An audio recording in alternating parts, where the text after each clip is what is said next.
दोस्तों, welcome back to एस्ट्रोलर्न में आपका स्वागत है। तो दोस्तों, आज हम राशियों में आगे बढ़ते हुए जानेंगे कि राशियों को कैसे काउंट करते हैं। साथ ही हम जानेंगे कि सूर्य कुंडली क्या होती है। तो एस्ट्रोलर्न क्लास 2 पार्ट 3 में आगे बढ़ने से पहले please like, subscribe and share my YouTube channel Astrolearn. आपका एस्ट्रोलॉजर जतिनंदा। आज की क्लास 2 पार्ट 3 की पहली स्लाइड देखते हैं। तो दोस्तों, हमने एस्ट्रोलर्न क्लास 1 में जाना था भावों के बारे में कि भाव को काउंट करने का तरीका एंटी क्लॉकवाइज होता है और सभी भाव फिक्स होते हैं। साथ ही हमने जाना था भावों की इम्पोर्टेंस और भाव क्या क्या दर्शाते हैं।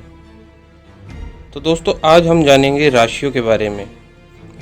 कोई भी आप खाली कुंडली ले लीजिए। पहले आप कुंडली आपको मैंने बनाना सिखा दिया है, उसमें भाव बनाना सिखा दिया है मैंने आपको। फिर आपका जब बेसिकली सिंपल ऐसी कुंडली आपकी तैयार हो जाएगी तो यहाँ पे कोई भी नंबर ले लीजिए आप। सपोज़ मैं कोई भी नंबर ले लेता हूँ। यहाँ पे मैंने ले लिया 4 नंबर। 4 नंबर ले लिया तो 4 यहाँ पे लिया। तो अब मैं इसको उस नंबर को एंटी क्लॉकवाइज लिखना शुरू कर दूँगा। जैसे 4 के बाद यहाँ आएगा आपका 5 नंबर। 5 के बाद यहाँ आएगा 6 नंबर। 6 के बाद यहाँ आएगा 7 नंबर। 7 के बाद यहाँ आएगा 8। 8 के बाद यहाँ आएगा 9। 9 के बाद यहाँ आएगा 10। 10 के बाद यहाँ आएगा 11। 11 के बाद यहाँ आएगा 12।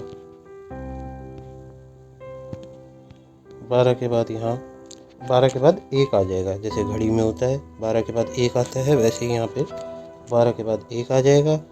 और यहाँ पे अब 2 के बाद 3 आ जाएगा। तो ऐसे आप कोई भी नंबर डाल सकते हैं। आपने उसके बाद एंटी क्लॉकवाइज असेंडिंग ऑर्डर में नंबर लिखने शुरू कर देने हैं।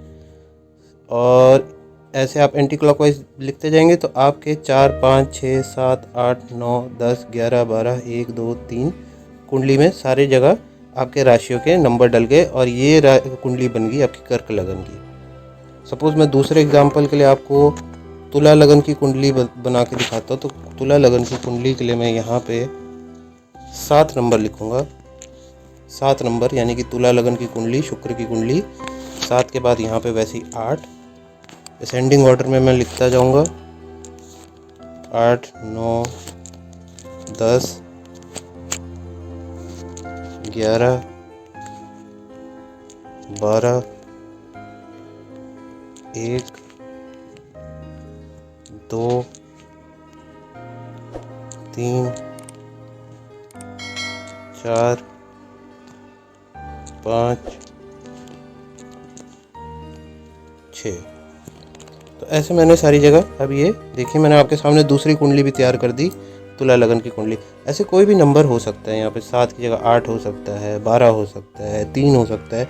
तो फिर हमने उसमें असेंडिंग ऑर्डर में नंबर डालते जाना है ताकि जिससे आपकी कुंडली के भावों में राशियाँ डलती जाए और असेंडिंग ऑर्डर में आप राशियाँ लिखती जाए। आपकी एक कुंडली तैयार हो गई। ये मैंने तुला लगन की तैयार कर दी। इससे पहले मैंने कर्क लगन की करी थी। कोई भी आप जैसे मकर लगन की कुंडली तैयार करनी होगी तो यहाँ पे आप 10 नंबर लिखेंगे। 10 के बाद आप असेंडिंग ऑर्डर में नंबर डालते जाएंगे जैसे मैंने अभी डाले। फिर जैसे आपको ये तो फिर आपकी मकर लगन की कुंडली तैयार हो जाएगी। ऐसी आप अगर आप मेष लगन की तैयार करेंगे, वृष लगन की कुंडली तैयार करेंगे तो यहाँ पे 1 या 2 लिखेंगे और असेंडिंग ऑर्डर में लिखते जाएंगे। तो दोस्तों, हमने ये तो जान लिया कि कुंडली में कैसे हमने कुंडली बनानी है। अगर कोई आपको बोले मेष लगन की कुंडली बनाओ तो आपने 1 नंबर डालना है और उसके बाद असेंडिंग ऑर्डर कर देना। कोई भी आपको बोले भाई साहब मेरी कन्या लगन की कुंडली आप बनाइए, तो आप यहाँ पे कन्या लगन का जो नंबर है, कन्या की राशि का जो नंबर है वो 6 नंबर है। तो यहाँ पे आप 6 नंबर लिखेंगे पहला और उसके बाद आप असेंडिंग ऑर्डर में नंबर डालते जाएंगे। बहुत सिंपल है।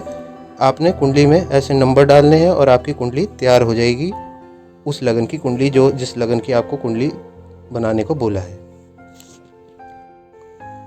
अब हम जानेंगे कि सूर्य कुंडली क्या होती है और सूर्य कुंडली का हमारी जो लगन कुंडली है उसके साथ क्या मेल होता है, क्यों सूर्य कुंडली इम्पॉर्टेंट होती है, ये अब हम जानेंगे। और साथ ही हम जानेंगे कि राशियाँ को काउंट करने का तरीका एंटी क्लॉकवाइज होता है और राशियाँ क्लॉकवाइज मूवेबल होती है और उनका क्या मेल होता है सूर्य कुंडली के साथ। तो चलिए अब हम अपनी ब्लैक बोर्ड की अगली स्लाइड देखते हैं, सूर्य कुंडली। तो दोस्तों जो सूर्य लगन कुंडली है उसमें आप देख सकते हैं सूर्य लगन में है, मतलब कि पहले भाव में है। यहाँ पे सूर्य है। सूर्य जो है वो क्लॉकवाइज चलता है। भावों को जैसे हम काउंट करते हैं वो एंटी क्लॉकवाइज काउंट करते हैं, तो सूर्य इससे उल्टा क्लॉकवाइज में चलता है। सूर्य को जो है हर 2 घंटे में अपनी पोजीशन चेंज करता है। इसी के साथ जिस राशि में सूर्य बैठा होगा, सपोज़ यहाँ पे 6 नंबर की राशि है, तो 6 नंबर की राशि 2 घंटे बाद यहाँ होगी, फिर 2 घंटे बाद यहाँ होगी, 2 घंटे बाद यहाँ होगी। तो ऐसे सूर्य की जो पोजीशन है चेंज होती रहती है। तो जिस राशि में सूर्य होता है उसी वैसे ही राशि भी अपनी पोजीशन चेंज करती रहती है हर 2 घंटे बाद। ये सूर्य उदय के समय पे निर्धारित होता है। जैसे गर्मियों में सूर्य जल्दी आ जाता है आपका करीब 5 साढ़े 5 बजे, तो 5 साढ़े 5 बजे जब भी सुबह का जितने बजे भी सूर्य उदय होगा, सूर्य हमेशा पहले भाव में आपका लगन में होगा। फिर जैसे सूर्य उदय के समय लगन में होता है, पहले भाव में होता है, वैसे ही 2 घंटे के बाद डिपेंड करता है कि सूर्य उदय किस समय हुआ था। जैसे गर्मियों में जल्दी हो जाता है और सर्दियों में थोड़ी देर से होता है, तो वो अपनी पोजीशन चेंज करके 12वें भाव में आ जाता है। हमने जाना था भाव कैसे गिनते हैं, ये 1 2 3 4 5 6 7 8 9 10 11 12, क्योंकि हम एंटी क्लॉकवाइज भावों को गिनते हैं। वहीं सूर्य क्लॉकवाइज चलता है, तो इससे क्या होगा, सूर्य का पहला भाव सूर्योदय के समय ये होगा, दूसरा भाव जब सूर्य उदय आगे बढ़ेगा तो क्लॉकवाइज बढ़ेगा, वो भाव 12वां होगा और सूर्य उदय लगभग 2 घंटे बाद इस भाव में 12वें भाव में आ जाएगा। फिर 11वें भाव में आएगा, फिर 10वें भाव में आएगा। यानी कि सूर्य भावों के गिनने के तरीके से उल्टा चलता है और राशियां भी सूर्य के साथ साथ अपना भाव बदलती जाती हैं हर 2 घंटे के बाद। पहले भाव से लेकर के 12वें भाव, फिर लगभग 10 से 12 बजे के समय सर्दियों और गर्मियों में डिफरेंस होता है, ये मैंने आपको बता दिया है। तो 11वें भाव में आ जाएंगी। दोपहर के समय आपका वही जिस राशि में सूर्य होगा, जैसे 6 नंबर की राशि में सूर्य, तो 6 नंबर की राशि यहाँ आ जाएगी। 2 घंटे के बाद 6 नंबर की राशि 9वें भाव में आ जाएगी। अगर सूर्य 8वीं राशि में है या 10वीं राशि में है, तो वो कोई भी राशि हो सकती है, कोई भी नंबर हो सकता है, लेकिन सूर्य जिस राशि में है वो 2 घंटे बाद अपना भाव बदलती जाती है क्लॉकवाइज।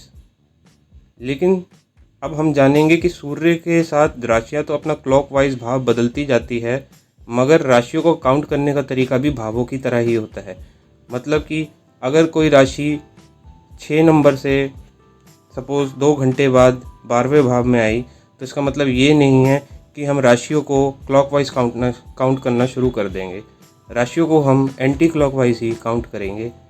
जैसे कि 6 नंबर की राशि 12वें भाव में या 11वें भाव में आ गई, तो 11वें भाव में अगर 6 नंबर की राशि है, तो 6 के बाद आपका 7 यहाँ नहीं आएगा, 7 यहाँ नहीं आएगा, क्लॉकवाइज नहीं काउंट करेंगे। 6 के बाद 7 यहीं आएगा, 8 यहीं आएगा, 9 यहाँ आएगा, 10 यहाँ आएगा। तो ऐसे हम काउंट करते रहेंगे। काउंटिंग हमने राशियों की एंटी क्लॉकवाइज करनी है और राशियाँ जो मूवेबल होंगी वो क्लॉकवाइज होंगी। इस पर थोड़ा सा आपको डिफ़िकल्टी आ सकती है, तो मैं आपको प्रैक्टिस करके समझाता हूँ दूसरी स्लाइड पे। देखते रहिए मेरा चैनल एस्ट्रोलर्न। और आज आप जानेंगे राशियों के बारे में कि कुंडली में उनको कैसे देखा जाता है। तो दोस्तों जैसे हमने सूर्य लगन कुंडली में देखा कि सूर्य केंद्र में, मतलब सवेरे सूर्य उदय का समय अगर 6 5 साढ़े 5 सर्दियों गर्मियों के हिसाब से जितने समय भी सूर्य उदय होता है वो लगन पहले भाव में होता है, ये पहला भाव है। और 2 घंटे बाद, हर 2 घंटे बाद वो अपना भाव बदलता रहता है। 24 घंटे में वो वापस अपने पहले भाव तक आ जाता है। तो अब जानेंगे कि राशियाँ काउंट कैसे करते हैं। जैसे 4 है, 5 एंटी क्लॉकवाइज, फिर तीसरे भाव में छठी राशि, चौथे में 7वीं 8वीं, और 5वें में 8वीं, छठे में 9वीं, 7वें में 10वीं, 8वें में 11वीं, 9वें में 12वीं, 10वें में पहली, 11वें में दूसरी और 12वें में तीसरी। अब ये जो है कर्क लगन की कुंडली है, हमने इसमें राशि ascending order anti clockwise count करना है। डिसेंडिंग क्लॉकवाइज है, असेंडिंग एंटी क्लॉकवाइज है। सूर्य हो सकता है चौथी राशि, आपका 2 घंटे बाद जब उसका भाव बदलेगा तो चौथी राशि भी यहाँ पे आ जाएगी, सूर्य भी यहाँ आ जाएगा। तो फिर क्या होगा कि यहाँ 4 नंबर लिखा होगा और सूर्य यहाँ होगा तो यहाँ पे 5 नंबर आ जाएगा, यहाँ पे 6 नंबर आ जाएगा। लेकिन हम काउंट करने का तरीका हमारा वही होगा, एंटी क्लॉकवाइज। और हमारा जो सूर्य और भाव, जो राशियाँ मूवेबल होंगी वो क्लॉकवाइज होंगी। जो मतलब कि हमने ये याद रखना है, भाव है वो फिक्स हैं, 1 2 3 4 भावों के नंबर फिक्स हैं। राशियाँ 2 घंटे बाद बदलती हैं, मूवेबल होती हैं, वो क्लॉकवाइज बदलती हैं। और जो राशियों का नंबर काउंट करना है वो हमने असेंडिंग ऑर्डर में करना है, एंटी क्लॉकवाइज। ठीक है, हमने ये 3 बातें अपने दिमाग में रखनी है ताकि हमारे को आगे कोई डिफ़िकल्टी ना आए कुंडली बनाने में और कुंडली समझने में। आइए अब हम जानेंगे भाव, भावेश, लगन और राशि क्या होती है।